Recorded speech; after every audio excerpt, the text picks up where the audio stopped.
నమస్తే.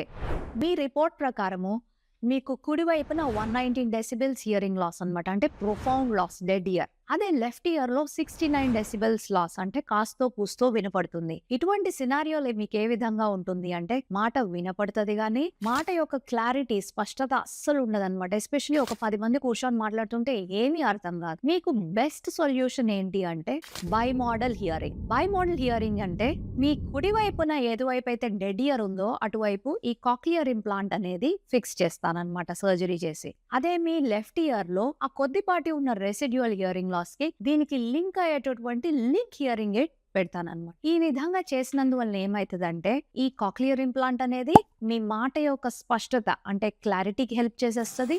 మీ ఎడం వైపు ఉన్న ఈ లింక్ హియరింగ్ ఎయిడ్ అనేది మీకు వాల్యూమ్ కి హెల్ప్ చేసేస్తుంది. సో రెండు కలిపి వర్క్ చేయడాన్ని బైమోడల్ హియరింగ్ అంటారనమాట. కానీ ఇక్కడ ఒకటి గుర్తుపెట్టుకోవాలి, మీకు ఇది చిన్నప్పటి నుంచే మీకు ఇలా లాస్ ఉంది కాబట్టి మీకు ఇప్పుడు కరెంట్ సినారియో ఎలా ఉంది అనేది తెలుసుకోవడానికి మేము ముందర ఒక సిటీ స్కాన్, ఒక ఎంఆర్ఐ అనేది చెక్ చేసుకుంటాం అనమాట. మీకు క్లియర్ నర్వ్ ఎలా ఉంది అని. If everything is okay, definitely bimodal hearing is the best option. ఈ బైమోడల్ హియరింగ్ గురించి మీకు ఇంకా కొంచెం అవగాహన కావాలంటే మా డాక్టర్ రావుజీ ENT ని సంప్రదించండి. Thank you. నమస్తే.